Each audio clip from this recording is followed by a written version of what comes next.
What's up, Roadrunners? My name is Enrique Medina, and we welcome you all to this final episode of the spring 2021 semester of The Sportsrunner. We've truly had an amazing semester just bringing out sports content and sports coverage for all of you guys, both professional and Rio Hondo College sport. And of course, here in episode 12 of The Sportsrunner, we bring it to you one final time. In this week's episode of The Sportsrunner, we give to you the latest on the NBA play-in tournament and the most recent and early coverage of the NBA playoffs. We also bring to you the latest rumors on these two soccer legends and what may potentially be coming in the next chapter of their careers. Also, we have more no-hitters this week in Major League Baseball and more Major League Baseball news to cover. And we gave you the latest NFL trade rumors over this superstar wide receiver. Along with that, Roadrunners, we also bring to you another segment of the Sportsrunner Digest, and we also talk with another athlete this week in our final segment of the Sportsrunner Spotlight. We have this and more in this week's final episode of The Sportsrunner. With that said, we begin our show with our weekly recaps with Sportsrunner Weekly. Justin, out to you with the latest on NBA news. My name is Justin Gomez, and this is your weekly NBA recap. First up, we have the Indiana Pacers blowing out the Charlotte Hornets by basically 30-plus points in the first play-in game of the tournament. The Pacers want to see success like this again in this play-in tournament and even the playoffs. They're going to have to carry this momentum because they had a hell of a game. Next up, we have Jason Tatum of the Boston Celtics dropping 50 points to carry his team to victory over the Washington Wizards. With this victory, this means that the Boston Celtics will now play the Brooklyn Nets in the first round of the NBA playoffs for the conference. If the Celtics want to continue to see success like this, then Jason Tatum is going to have to continue to lead this team if they even want a chance against the Brooklyn Nets. Next up, we have the Memphis Grizzlies surviving a late comeback by the San Antonio Spurs, led by Jonas Valanciunas dropping 23 points and 23 rebounds. If the Grizzlies want to see more success like this in the play-in tournament, they're going to need Jonas Valanciunas to continue to play like this, as well as John Morant to continue playing he has been playing. Next up, we have the Los Angeles Lakers coming back against the Golden State Warriors, with none other than LeBron James leading this team after having a triple-double. The Lakers definitely started slow in the beginning of this game, but toward the end of this game, you kind of saw what this Lakers team can truly do. And if I were the other teams in the Western Conference, I'll start to get worried. Lastly, with all things said and done, we now have the Indiana Pacers playing against the Washington Wizards for a chance in the 8th seed in the Eastern Conference. And over in the Western Conference, we have the Golden State Warriors playing against the Memphis Grizzlies. Thank you, Justin, for the final time just bringing us the latest on NBA news. We now take things to you, Fernando, with the latest on soccer. Fernando, out to you. Hello, Roadrunners. My name is Ramos, and in this week's episode, we'll be covering Lionel Messi and Sergio Ramos' contract situation. It was made very clear last year when Lionel Messi submitted his transfer request that he was unhappy with the board at Barcelona, especially with former president Josep Maria Bartomeu. But now with new president Joan Laporta, it seems that he has changed his decision and has decided to stay at Barcelona for the next season. It was stated by Lionel Messi that he was very unhappy with the way that Bartomeu was running the club, especially on the recruitment side, letting go of players like Luis Suarez and bringing in players that didn't reach their full potential, like Philippe Coutinho. Going into this summer, seems like Joan Laporta has already made a few signings in Eric Garcia and Sergio Aguero from Manchester City, and are linked with the signing of Liverpool midfielder Gini Wijnaldum and Lyon striker Memphis Depay. Messi has a great relationship with Joan Laporta, especially when Joan Laporta was in charge of Barcelona during the Barcelona glory days. He saw Lionel Messi debut and become the star he is. Joan Laporta has been made clear that his first intention when he got signed by the club was that he wants to make Lionel Messi stay, and signing Aguero, his international teammate and friend, is definitely a boost for Lionel Messi to stay at the club for next season. The Copa del Rey triumph against Athletic Bilbao was also a huge turning point in the decision of Lionel Messi, as if he wouldn't have won that title, he probably would have still decided to end up leaving the club to join Manchester City. Although Lionel Messi's new contract has not officially been signed yet, it seems more and more likely that he will be staying at Barcelona for the next year. As for a player that is set to leave their club at the end of the season, it's Real Madrid's club legend Sergio Ramos. Sergio Ramos has undoubtedly been one of the best players to ever play for Real Madrid, helping them win 3 Champions League and 5 league titles. His contract ends on June the 30th, and it's said that he has not renewed and will not renew as he is looking for a new challenge abroad. It seems like Sergio Ramos' most likely destination is in Paris to play under Mauricio Pochettino and to play alongside players like Angel Di Maria, Neymar Jr., and Kylian Mbappe. The player that is set to replace Sergio Ramos at the Bernabeu is Bayern Munich defender David Alaba, and even though David Alaba is a great player, it will take a lot to fill in the shoes of Sergio Ramos. With that being said, this concludes this week's section of the Sportsrunner. Now on to the next sport. Thank you, Fernando, for updating us on soccer news. It's definitely going to be very interesting just to see if Sergio Ramos actually does leave the club. So, nothing's been official yet, so there's still a good chance that Sergio Ramos stays at Real Madrid. Now, with that said, though, we move into our final segment of baseball for Sportsrunner Weekly for this semester. With that said, we officially move on to action and news for you guys from this past week in Major League Baseball. First, we start off with just some more amazing pitching accomplishments in a year that could truly name itself the year of the pitcher, because we saw 2 other no-hitters this past week in Major League Baseball. That first no-hitter that we saw last week was thrown on Tuesday night by Detroit Tigers starting pitcher Spencer Turnbull. Turnbull in his no-hitter on Tuesday night struck out 9 Seattle Mariners and got the Seattle Mariners outfielder Mitch Haniger to strike out for the final out of his no-hitter. It was specifically just a really great story to see on Turnbull's behalf with the no-hitter, because he actually led the league in a very bad statistic back in 2019. He led the league in losses, actually. And to see him turn it around and eventually throw the best game of his career this year, early on especially, absolutely fantastic to see. Next, the second no-hitter of this week would be thrown by the New York Yankees starting pitcher and their new starting pitcher this year at that, Corey Kluber. Kluber, who is a 2-time Cy Young Award winner in his career, threw his first career no-hitter literally the day after Spencer Turnbull threw his in Seattle. In Kluber's performance, he struck out also 9 hitters. He struck out 9 Texas Rangers and was 1 walk away from throwing MLB's first perfect game since 2012. In a career full of accolades for Kluber, this is just another one to add to the list. The pitching feats, they don't stop there though. Last week we mentioned Corbin Burnes and him breaking the record of most strikeouts without allowing a walk at 58. But just literally a week later, it was broken by the New York Yankees starting pitcher and their ace, Garrett Cole. Cole broke the record on Monday afternoon against the Texas Rangers just a few days before Kluber's no-hitter, officially putting up 61 strikeouts without allowing a walk. Away from that, we saw some pretty big controversy early in the week between the Minnesota Twins and Chicago White Sox early in the series last week in Minnesota.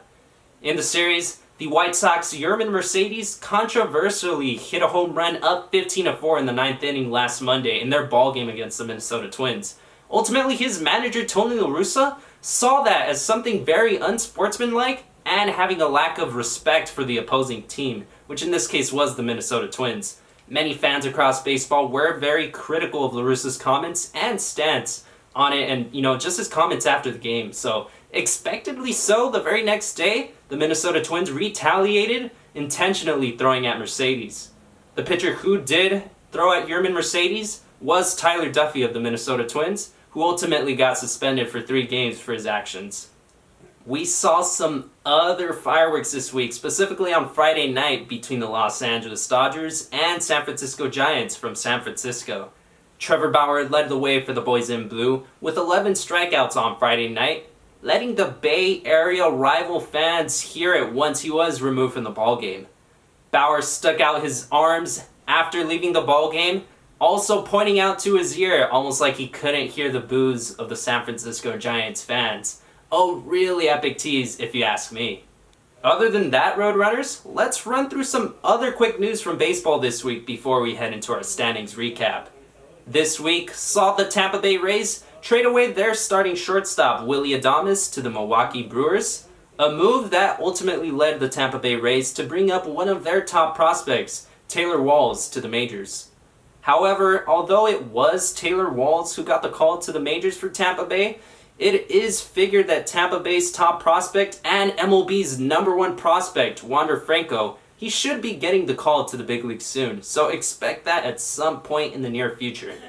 This week also saw another amazing week from 3 of the game's youngest superstars. Both Fernando Tatis Jr., Ronald Acuna Jr., and Vladimir Guerrero Jr. absolutely showed up this week, as Acuna and Vladimir Guerrero Jr. currently hold the league lead of home runs with 15, and Tatis is closely behind both of them with 13, even after losing out on a decent chunk of games after testing positive for COVID-19.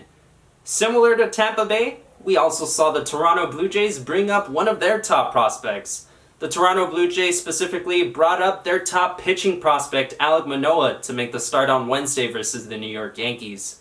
And to cap off the baseball news for this week, the U.S. Baseball National Team announced their roster for the upcoming Olympic qualifiers for the 2021 Olympics.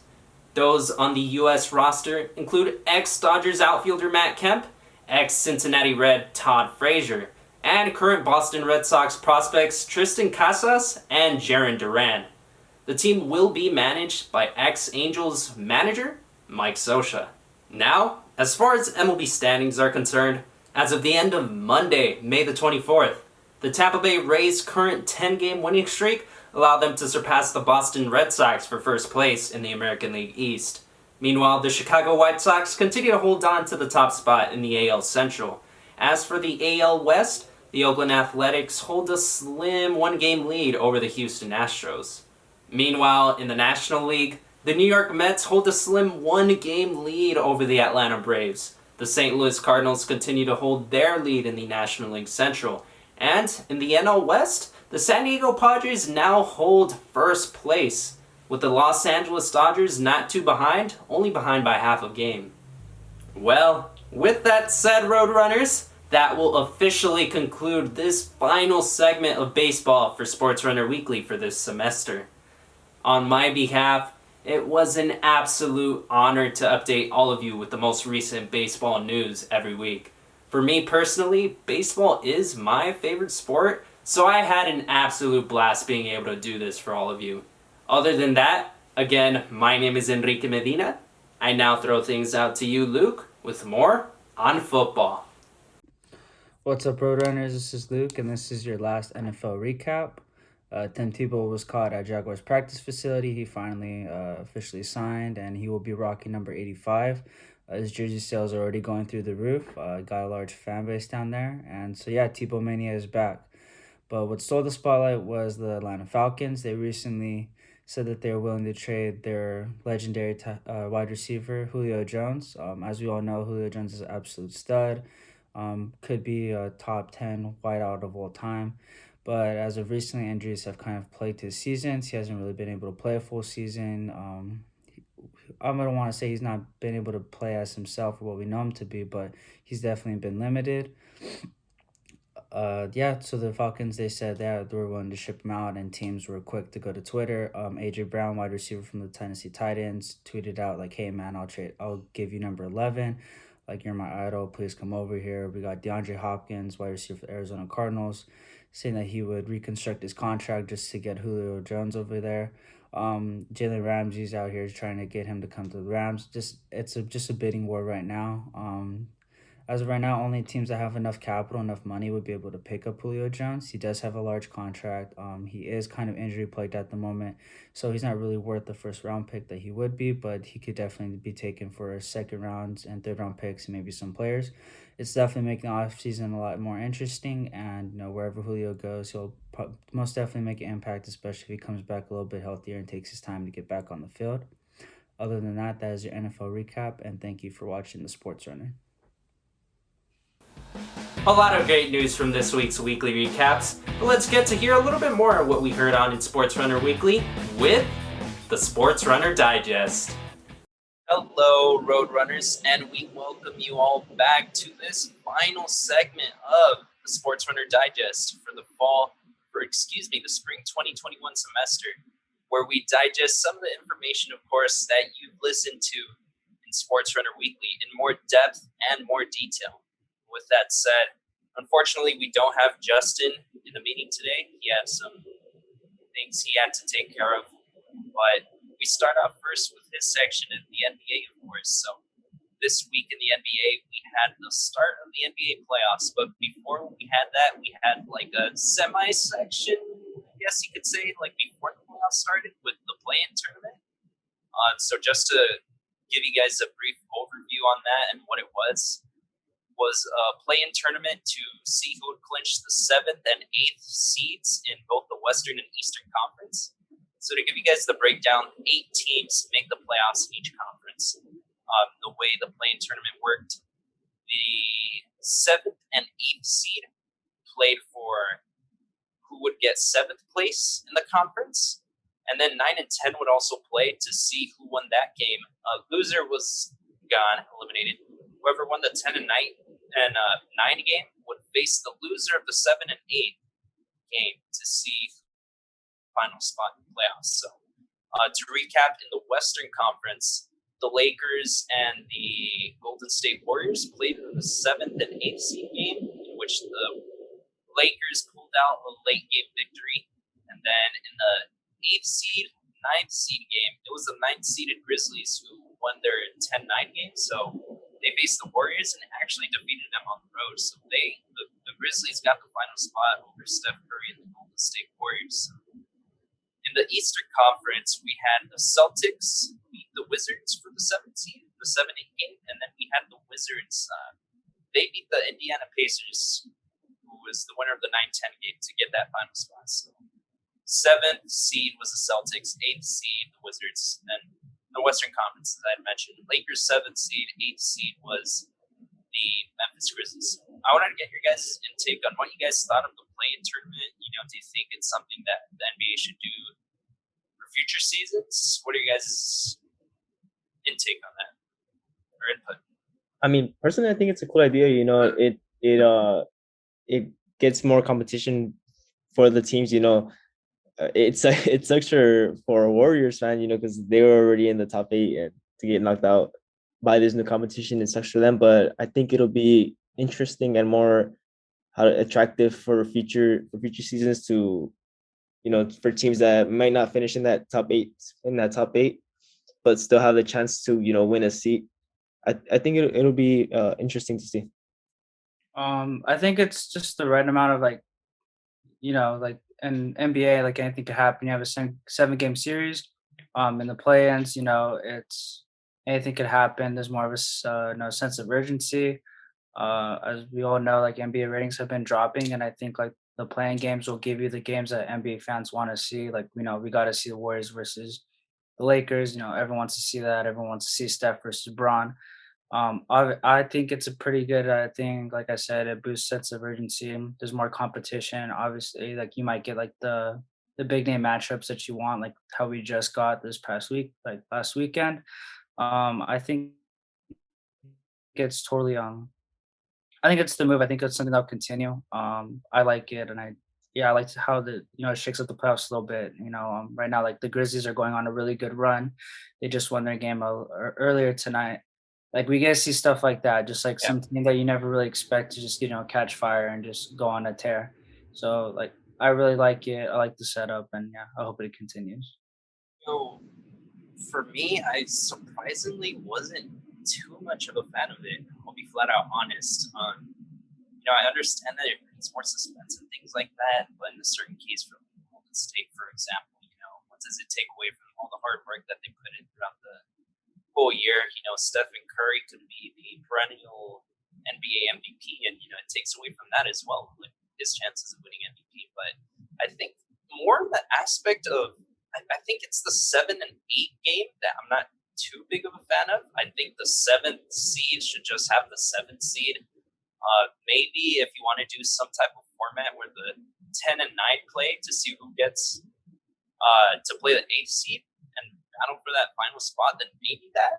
I don't like the idea of like that 7 and 8 game. I think that's what it is for me, because I think that potential possibility of a 7th seed like getting eliminated, I just don't like it at all. And I don't know. I get it brings suspense and things like that.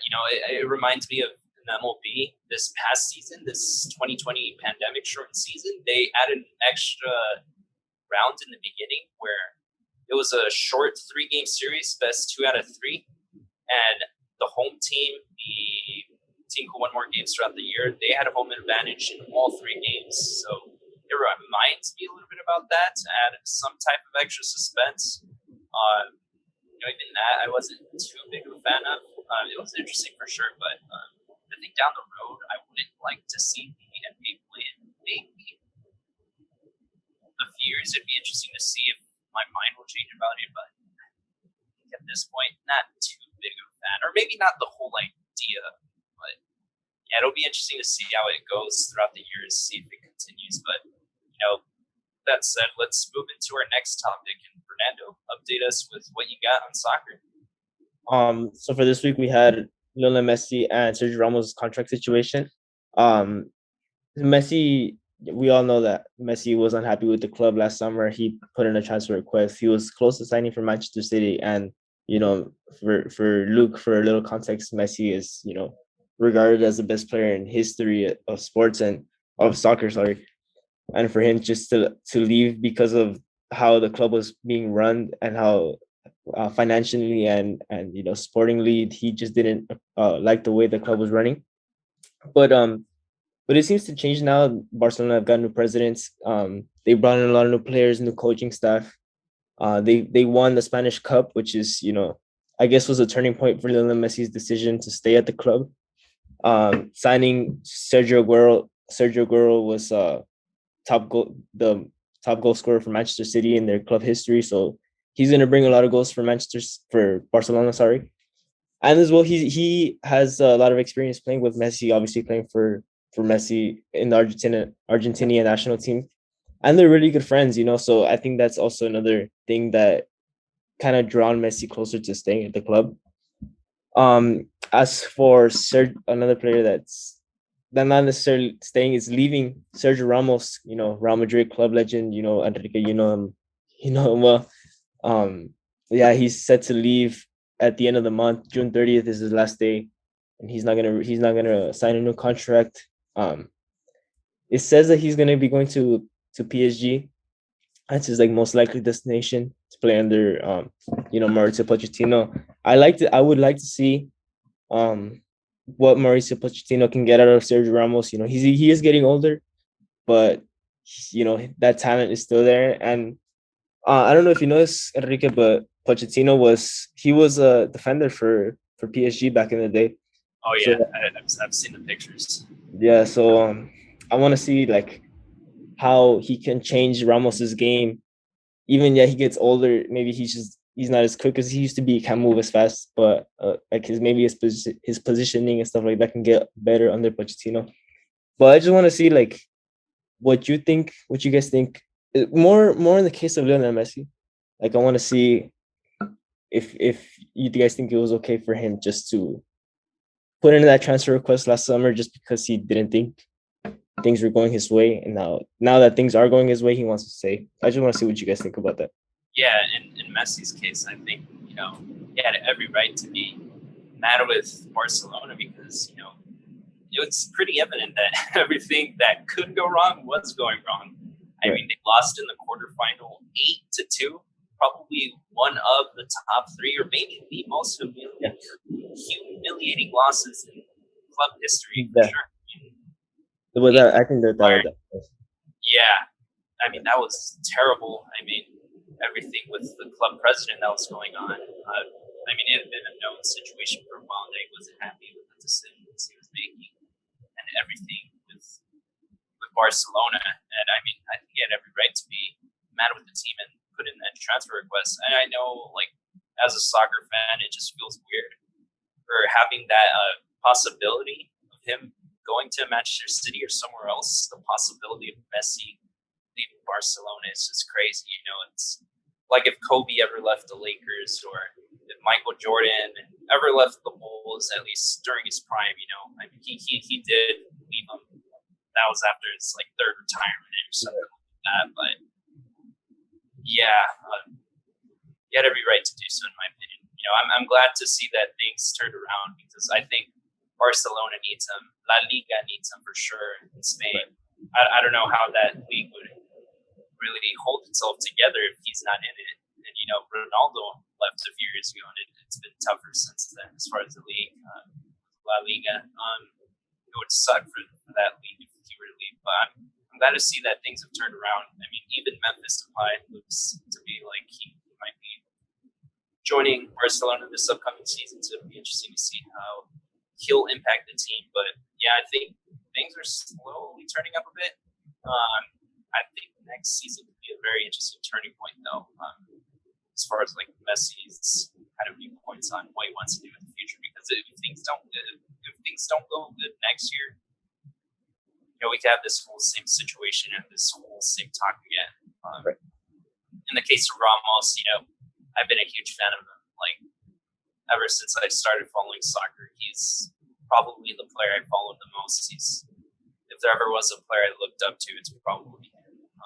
A lot of people do dislike this guy for some of the stuff he's done, dirty plays and things like that. But I think he's just an absolute warrior, an absolute leader, and it's gonna be very tough if Real Madrid loses because he's been the captain for a long time now since Iker Casillas left, which was about 2015. So it'll be tough to see him go, and they're going to get David Alaba, which is a good replacement. I mean, he has a lot of veteran leadership too, a lot of versatility, but I think it's just always hard to see a club legend go. I mean, we don't know if it's official yet, so in that sense, I'm still some type of hope, hopefully, but yeah, it'll be interesting to see, and I'm curious to see if his move will slowly start a chain of events of like some type of rebuild to getting to a younger Madrid. Kylian Mbappe to Real Madrid's been around forever. Maybe it might involve itself to eventually getting to that huge move, but we'll have to wait and see. So I think for Barcelona's case, it's a little bit hypocritical for them to sign Sergio Aguero. Don't get me wrong. Like as a Barcelona fan, I'm love the idea of bringing a goal scorer like that because of the season we didn't have anybody like that. But the fact that we just saw we let Luis Suarez go last season, and he goes on and scores 30 goals the season to win Atletico Madrid the title. Yeah. And we sold them because he was getting old, but we go on and assign a player that's maybe like a few months younger than him. It's just it's a good signing. Don't get me wrong, but I just don't think we would have gone through all this, Lionel Messi, this discomfort with the club, all this stuff if they wouldn't have let Luis Suarez go last summer. And so, I mean, it seems now that things are getting back to how they were, or at least baby steps. But like I mentioned, we wouldn't have to go through all of this if they wouldn't have let Suarez go last season. For sure. And before we move into our next topic, real quick, as far as like the Messi stuff that we were talking about, what are your opinions as far as like him being mad with the club and just everything that's happened since, and like him being willing to stay now? I just think it's interesting how like soccer players could like really speak out against stuff like this and be like, hey, I'm not happy, like, or at least just from what I've seen, they're not like super heavily criticized as they are like for athletes over here as far as like basketball and football. Over here really called a diva. Then as far as soccer goes, it seems like they kind of like, oh hey, the player's doing what's best for him. Maybe like the tension's still gonna be there. Like, he said you might as well just come back and play. But there's still that feeling, and it happens over here. And sports as well. It's like, well, you stayed, but you also said you weren't happy, and then soon enough we see that player leave, like Kevin Durant, for instance, or something like that. But yeah, it'll be interesting to see. Like, obviously, yeah, he's a goat as far as soccer goes, and it'll be interesting to see where he goes. For sure. With that said, we move on into Major League Baseball news, and specifically with the Los Angeles Dodgers, and we also have two other California teams, the Los Angeles Angels and the San Diego Padres. Specifically for the Dodgers, they announced that starting on June 15th, they will allow 100% full capacity into Dodger Stadium. So this is going to be the first time since 2019 the 2019 playoffs that they have a full packed house. The way they've been doing things this season, people spread out in pods throughout the stadium. They added recently like a fully vaccinated section where people could sit closer to each other and things like that. And I know a lot of teams have done that too. But also with the Angels specifically and the Padres, they also announced that around I think June 17th for the other team, for those two teams, like mid-June, is pretty much the date they have set to reopen 100% full capacity. So I wanted to get your guys' thoughts on this. Do you think it's too early? Do you think it's the right time? Just what are your thoughts about 100% full capacity for those teams?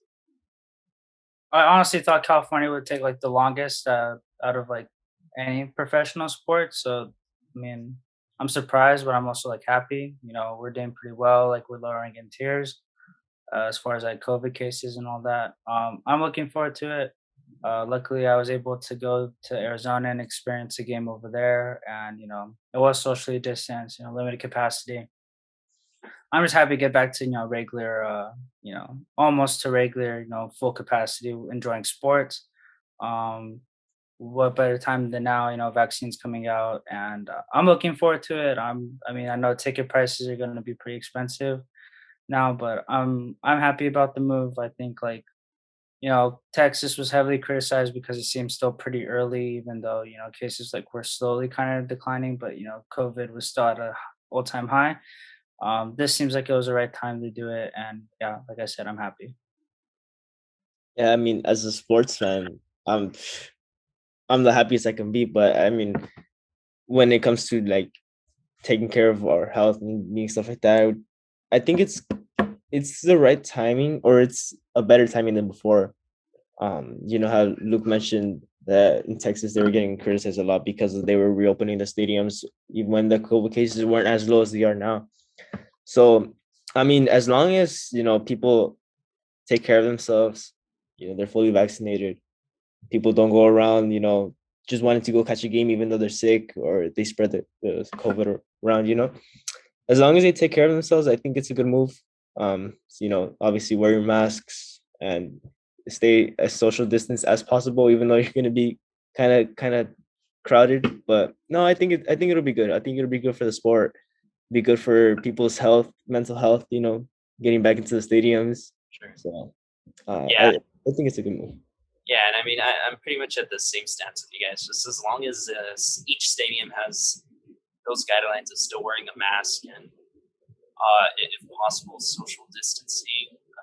Just naturally human nature, you have like a sense of doubt potentially, but I think it's a good enough time. I think it's, like you mentioned, definitely better timing to do it now than earlier before. So I think it's good. I think stadiums may even need to be more strict, ironically, than they were before, because you have a full packed house. So more and more accountability for everybody. But I still think they could go about it as far as reopening full capacity right now. I think it's interesting timing, and I think they could do it just fine. With that said, we move into our next topic with you, the NFL. Let us know what's going on. All right. So starting off to be a super slow, week for NFL news, and of course, everyone's, dumpster fire franchise, the Atlanta Falcons, go ahead and drop a bombshell saying that they are willing to trade Julio Jones. Julio Jones, top 10 wide receiver, maybe top 5 right now, depending on who you're arguing with. He's an absolute stud, came from Bama. Like, we know who he is. Obviously, he's been dealing with some health issues. Obviously, not his fault too, but he hasn't really been able to, show consistency on the field. This is big news. Like, everyone thought he would be a franchise guy along with Matt Ryan. Like, hey, these are Atlanta Falcons for life. And I like to hear that they're willing to trade. Julio Jones is just breaking news. Like, players were quick to go to social media. AJ Brown, wide receiver for the Tennessee Titans. I guess he threw it out there that the Titans are really interested in picking up Julio. He said he's willing to he's number 11. He's willing to give Julio that number because, that's his number. And, he said that Julio is an idol of his. Wide receiver DeAndre Hopkins for the Arizona Cardinals. He threw his hat out there saying like, hey, I know Julio's out there. Hey, come play with us. everyone's just trying to, get him to join. Or who even knows if these teams actually reached out to him. But so far, it sounds like the Tennessee Titans and the New England Patriots might make a run at him. Everyone's gonna hate if he goes to the Patriots, but this is pretty, exciting news. This is the kind of guy, like I said, you thought he would be a franchise dude, but now, you know, due to health concerns and like him not really being on the field, I guess the Falcons are ready to move along. So I wanted to see what you guys thought about that. I think ultimately, I think it's a win-win situation for both teams because, Julio gets to play for a contender, and the Falcons, I know him and Matt Ryan alone take up I don't know what the exact percentage is, but they take up a lot of the roster salary and a lot of the salary cap for that team. So, I think ultimately it's a win-win situation. The Falcons can get a few draft picks here, maybe a solid player to help them win right now for Julio Jones. And, like I mentioned, Julio Jones gets to play for a contender. And there's a lot of teams, like you mentioned, some of the teams you mentioned that he could possibly play for. I'm curious to see if the Packers might be a potential landing spot for Rodgers. They are. They've reached out. Yeah. Yeah, I think the Ravens are another one that might be an interesting destination for Jackson. But yeah, I think he is on the right to want to trade if he wants to and get away from Atlanta. I mean, yeah, from what you guys have been saying, it's a huge deal, especially for all the clubs who are looking for a wide receiver with the quality of Jones. It'll be interesting to see where he ends up deciding to go. I know you had mentioned the Patriots and stuff like that, so it's gonna cause a big stir in the next coming weeks. We'll see where he goes. Yeah, I mean, I'm looking forward to it. Obviously, it's hard to say where he ranks among current wide receivers right now, just because he hasn't been able to touch the field. Obviously the Falcons are in a rebuilding situation. They recently picked up, Kyle Pitts from Florida in the draft. He's a once in a generation talent at the tight end position. They still have Matt Ryan. That's very surprising. They haven't really drafted his, successor after him. So, I mean, they're pretty much in a rebuild mode, but at the same time, not. It's very interesting what they're gonna do. I don't know how much teams are willing to give up for Julio because now you're just going based off of what he used to be, and now you don't really know what's left of him. But I'm pretty sure, as my friend likes to say, fleece. I'm pretty sure the Falcons are gonna fleece some team and get good players, maybe good draft picks out of a pick for Julio. So I'm very looking forward to it. It's gonna, adding more suspense to the offseason. Sure, and I mean, even on the other side of it, the team who does manage to get Julio, if he does get traded, they're getting an absolute baller. I mean, we saw what he did in Super Bowl. He was 51 against the Patriots when they faced the Falcons. He was absolutely insane. So we know he's totally capable of changing a season around too. So it'll be interesting to see if something actually happens in the next coming weeks or before the season starts. But with that said, before we wrap up this last segment of the Sportsrunner Digest, I wanted to do just something a little interesting and kind of get to know a little bit more about us and our career aspirations and what we want to do. So for those of you in the audience or any of you viewers who are watching this, just get to know a little bit more about us. So just real quick, wanted to go with each of you guys. I know we don't have Justin here, unfortunately, so we can't truly get his intake on it, on what he wants to do. But just want to hear your guys' career aspirations for the future as far as career goals. Well, for me, I want to be a personal club journalist. I know here in Mexico, the team I support, Club America, there's a journalist called, his name is Gibran Areje, and he goes to all the training stadiums. He goes to all the training for America. He goes to all their games, and every time, the commentators, they have a question about what's happening with America, what happened to this player, they got injured. They go to him to ask him about what goes on inside the club, and that's something that I would like to do maybe here for a team like LAFC or LA Galaxy. ideally, I mean, obviously, ideally, I would love to go to Copa America and be that kind of guy, you know. But I would love to be able to get the opportunity for a club here, even San Jose, but something like that. Love that. What about you, Luke? I have aspirations of being a sports journalist. I like to get into like podcasting, interviewing athletes, just traveling and just covering games, covering athletes. If I could, like work for a particular team, obviously I would want to work for the Dallas Cowboys. That's been my favorite team growing up, and like to be able to cover my childhood team, that would be a dream. But those are my pursuits at the moment. Yeah, for me, pretty much similar route with the sports journalism. For me, I want to do a little bit more broadcasting stuff. So not specifically like a play-by-play broadcaster, but more like on camera, whether that's for a show or whether that means being an on-field reporter. So to think of it, I think the ultimate dream for me would be like the on-field reporter for the Dodgers. They've been my favorite team growing up. Like ever since I was a little kid, everything I remember just all Dodgers growing up. So I know Lionel Rizzo used to hold that position. Now it's Kirsten Watson who's the on-field reporter.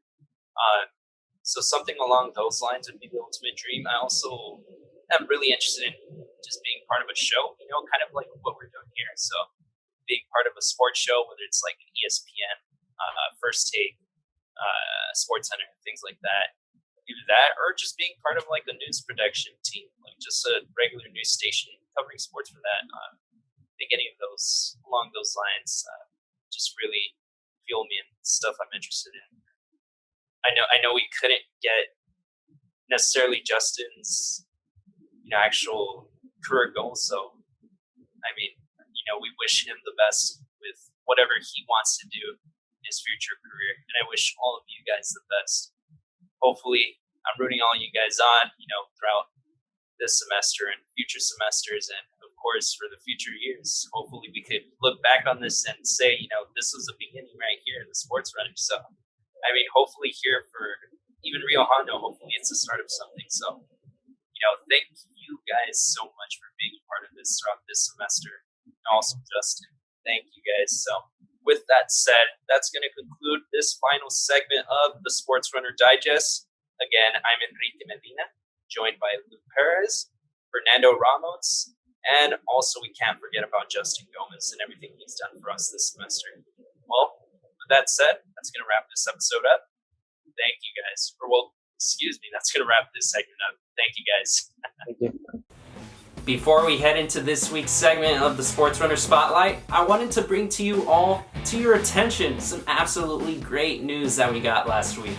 The South Coast Conference, the SCC Conference, which pretty much makes all the sports here, the community college sports, they announced that for the 2021-2022 season, all sports will be back. So that's absolutely fantastic news for all of our sports here at Rio Hondo College.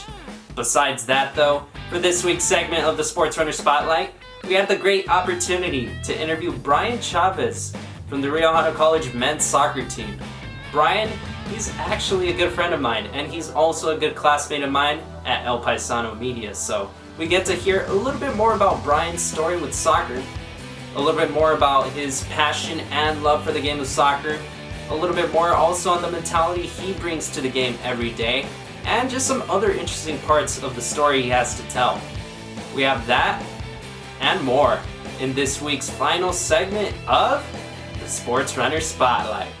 Hello, Road Runners. We welcome you guys back to this final segment of the 2021 spring semester of the Sportsrunner Spotlight. Here I have with me this week Brian Chavez from the Rio Hondo College men's soccer team. The way we began this segment was also with somebody from the men's soccer team. It's also the way we're going to end it. So, Brian, first of all, how are you doing today? I'm doing great, man. Thank you for having me. One thing I wanted to get into just right away, we had some great news. Not even just for you, but for anybody who might be watching this, who's follows Rio Hondo College sports or who is an athlete here at Rio Hondo College. Recently on Twitter, the South Coast Conference released that on Monday, the presidents of the 12 SCC, or the South Coast Conference, member colleges got together over Zoom prior to the regular May conference athletic directors meeting. They all committed to returning to a full sports season for 2021-2022. So great news for all of our sports teams. That's what was said in a tweet on May the 18th. So this past Tuesday, that on Monday the 17th, they made that announcement that all sports for 2021-2022 will be officially back next year. So first things first, what are your thoughts on that, man? Great to hear, man. You know, us being over on quarantine for over a year, we were, trying to be optimistic to see if there was a season, and it finally got announced. So we're all excited for it. Awesome. You mentioned that quarantine was a huge effect on everybody, and I remember talking with Angel and talking about how it affected him, who we interviewed in the first week of this segment, Angel Cardenas. So I wanted to get to know a little bit for you. How was quarantine different for you with soccer and just everything going on?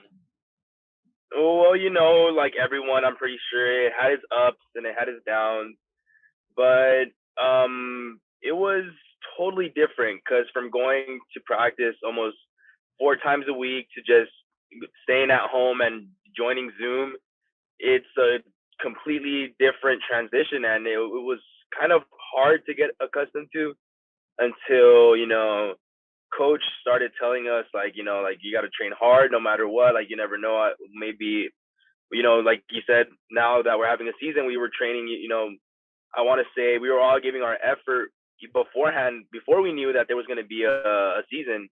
So it's kind of put things into perspective, and it's now we know that this work throughout the year has not been in vain. Oh, for sure. So for you specifically, throughout the year, just getting in shape and things like that. I know Angel had mentioned that throughout the year, you guys had done like some Zoom workouts, with the team together, try to get to know your teammates and whatnot, and of course, just try to stay in shape. Is that pretty much what it was like for you going in those Zoom workouts and everything? Is that what you did, or is there anything else that you may have done for you specifically? Totally, man. It's that's how we did it as a team. We did a Zoom 4 times a week. Yeah, 4 times a week, and it's really hard to get to know one another through Zoom, especially when it's kind of awkward since we really haven't met each other in person. So it was to get to say that we got to know each other. I don't think so. We're starting to build chemistry now that we have returned to campus. But individually, going on runs, I had to buy some equipment, resistance bands, some dumbbells, and just try to stay in shape just in case there was a season. Is there a specific part for you that was most difficult as far as just anything in regards to soccer, like during quarantine? Like I said, it has its ups and downs at times. So if anything, I think trying to stay motivated, not 24/7, but consistently was something kind of difficult, because we're humans and we sometimes do doubt ourselves, and I've had doubt. Is this even going to be worth it? I'm going to have a season at the end? And first and foremost, if I'm even going to make the team, because I'm still not officially in the team. But it's kind of hard to keep yourself motivated on the daily. Yeah, for sure. And you mentioned like your journey and your route, as far as your role with the team. Let us know a little bit about how that process is going with you so far. Okay, well, I'm gonna be brutally honest with myself. I've tried out for this team. I want to say this is going to be my second time. The first time I tried out, I didn't make it. No excuses. I don't even think I was good enough. But I didn't let that stop me. I'm not a guy who likes to quit. I've been brought up to be perseverance. Yeah. I brought a that's been like one of my biggest principles, to always try to persevere through the toughest times. And well, I think I've done a pretty good job. I've worked really hard and tried to convince the coaches that I'm going to be the right man for the job. That's awesome to hear. And you mentioned that you guys have started training and getting back into things at campus. Can you tell me a little bit about how that's gone so far? It's been, the first time it was a little. We had to be cautious because our coach does like to follow protocol. So right when we get there, 6 feet apart, mask on at all times, and you have to bring your own water. You can't really be, next to your teammates. But after we've done, this is going to be our fourth week. Going into this week is going to be our fourth week going into campus. We only go once a day, so we have to make the most of it. And when we do go, we start to get to know each other a little bit more. So the vibes are becoming better. They're becoming more friendlier. We're starting to get a little bit more comfortable with each other, which is a great thing to see now that we know that there is a season. So we have to, build that chemistry that we weren't able to build the year before. And the coaches, they bring their speaker. We put on music, and we work out, and it's a pretty cool setting. Oh, for sure. And like you mentioned, it's been such a long time, and to be finally able to go out there on the pitch and practice with your teammates for the first time, literally for over a year, and for you, it could be the first time for you meeting some of these people, some of these new guys on the team, and it's great to hear just you guys getting back into things. I'm curious to see for you again on your specific journey. We've had conversations before about soccer a lot, and I know you're very passionate about the game. So I wanted to know how you built that passion. I'm imagining maybe sometime since you were a kid. So just tell me a little bit about your passion for the game of soccer. Yeah, man. My dad, he's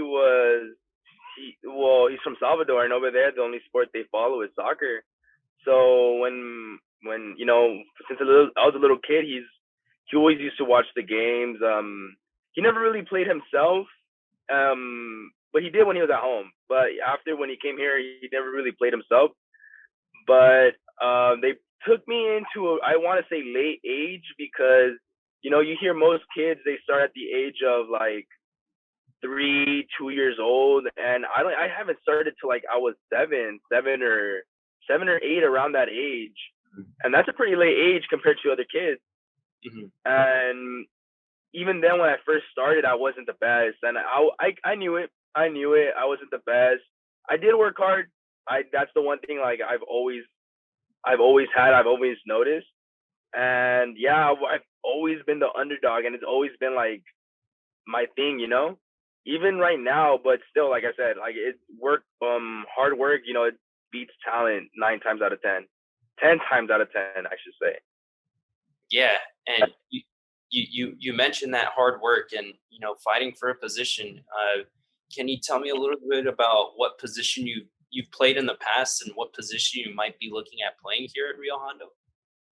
So in the past, I was more of a defensive mid. I'd like to stop the plays before it even happened. I feel like right there is where most of the game happens. Most of the running happens. And I'm a physical player, so I love getting into tackles, going into 50-50s, feeling sore after a game. That's how it was a good match and you put in work.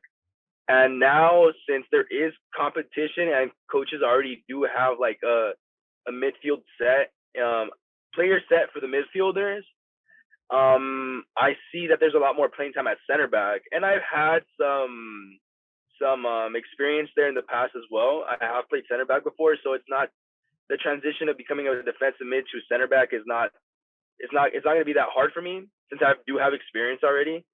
But it's kind of intimidating because you see college players and you expect them to be 6'1". For strikers, you want them tall and you want them strong and you want them fast. And I'm 5'8", which is average height now, but most strikers are hitting 6'1", and it's I had to get even more physical with them. So that's the one thing it's going to be a challenge, but I'm looking forward to it. Yeah, and you mentioned looking forward to that challenge. I want to get to know, what are you looking forward to the most? As this school year progresses into the summer and then eventually into next season, what are you looking forward to the most? That's a really good question. A lot of things. I want to know the experience of playing college ball. That's like one of the most things that I'm looking forward to, because it's totally different from high school. It's going to be totally different from high school, and it's going to be, I don't want to say like professionals, but kind of leaning towards more that professional setting. Knowing that you have a game at this time and you're gonna have classes beforehand and you're gonna have to get ready, and it's just more, yeah, like I said, more of a professional settings. And sometimes, like, I don't know the schedule, but I do know that the coach already has like his schedule set, and some of the games are gonna be like up north, like sort of close by Fresno, Santa Barbara. Oh no, Santa Barbara is supposedly coming home. But we're gonna be traveling a lot, so Yeah. that's like one of the things I'm looking forward to the most. If I had to pick one, I'd say traveling. Yeah. That's awesome to hear, of course. I'm curious to see for you specifically, is becoming a professional the ultimate end goal, or what are your aspirations as far as like career wise and like what you want to do? Is this the route, or what are you thinking specifically? Professional sounds. I like being optimistic, but I also have to be reasonable and know that no matter how good you are, like sometimes you don't make it just because you don't have the exposure that you need. So there's a whole bunch of variables, a whole bunch of reasons why someone cannot make it pro. So that's not. I wouldn't say that's the ultimate. That's not the ultimate goal for me. The ultimate goal for me is going as far as I possibly can. Luckily enough, at Rio Hondo, there is a semi-pro team called LA Force that does play there, and some of the coaches there, they do have contact with some of the coaches at Rio Hondo, so that's sort of good exposure that we have as well. We could go. I could go. I don't want to say there. I don't want to say at that level, but there is a slight chance. So basically, as far as I could go, that'd be my best response. Being professional is not the end goal, but right now, like, it's sort of like baby steps. Like at first I had to make it. First I had to make it at the college, to then be able to know that I'm good enough to play college. And if I'm good enough to play college, and if I do have an opportunity to go play semi-pro, like, I'll take it. And as far as I could go. Of course, for sure. Just baby steps at a time. I love that mentality for sure. Now I want to get into our rapid fire section. I know I've done this with pretty much everybody I've interviewed throughout this semester, where kind of just go with some quick rapid fire questions, this or that, pick between that, what's your ideal this, that. So I want to get straight into this with you. I'm curious to see some of the options you might pick. So first of all, for you, what is your ideal pregame routine before a game? Pre-game routine. All right. Have my music on. It's kind of not a good thing to say, but so it's have my music on, and like drink an energy drink, like a Red Bull or a Bang or something. It's not the healthiest thing right before a game, but just that caffeine, sometimes I need it, and it gives me that switch. So my music on, vibing with my teammates, and just sipping on some caffeine, I guess you could say. Yeah, that'd probably be the ideal routine. What would be your ideal pregame music or like pump up song? Because you mentioned music. What would that be for you? It's so weird. It depends on a lot of things, but like my go-to, it has to be Drake. I'm repping him right now. It has to be Drake. Drake he's one of my idols. So yeah. I think this is a very interesting one. I had one similar to this with Angel, and a little bit different, but would you rather win a World Cup, or would you rather win like multiple Champions Leagues? Oh no, World Cup for sure. Yeah, World Cup for sure. That's something that only happens once every 4 years. It's really, yeah, man. Would you rather score a free kick or would you rather score an absolute screamer from a long distance? Like Zlatan, I think I do a screamer from long distance, you know. Yeah, like have that Beckham shot. Wow, Beckham, right? Yeah. Sure. Yeah, exactly. All right. And other than soccer, what's your favorite hobby? And anything else? My favorite hobby. Well, I'm starting to get into sneakers right now, but I wouldn't say that's my favorite hobby. Damn. I mean, anything really is. I'm kind of sound like a gym rat, but anything like getting into like any physical like workout, you know, like just I don't know, listening to music and going with the like working out is just it's therapeutic and it's therapeutic now. It's just it's probably one of the best things for me. Got you. And you know, with the Champions League final coming up, I feel like I have to ask you this as well. Who do you have winning and taking it out? Do you have Chelsea or Manchester City? Damn, it changes, but I don't know. After Chelsea almost missing top 4, I feel like they're gonna be a little bit relieved that they don't have to win the Champions League. So I'm gonna go City for sure. Interesting. You know, Aguero's about to leave too, so he could go off into the sunset. Yeah, that'd be an ideal way to leave. For sure, of course. That'd be awesome for sure. So, I mean, other than that, Brian, you know, I thank you for coming on. You know, it's been an absolutely fantastic semester. For those of you following us here on the Sportsrunner Spotlight, we've gotten to interview so many athletes, Brian, Angel, so many other people that we got to hear a little bit more about their story, you know, what they dealt with during COVID and, you know, so much more, you know, especially during these unprecedented times, of course. So, you know, on behalf of me and the rest of the Sportsrunner team, we thank you, the viewers, for everything you guys have done, you know, being able to watch this and, you know, just taking in the content. And of course, for you, Brian, I wish you the best of luck in your future, man. Hoping things go well with the soccer team. And, you know, as always, we're here rooting you on, man. Appreciate it, man. Appreciate it. That means a lot. Thank you so much. Well, other than that, Roadrunners, that's going to conclude this final segment of the Sportsrunner Spotlight. Again, my name is Enrique Medina, joined by Brian Chavez. Thank you, guys.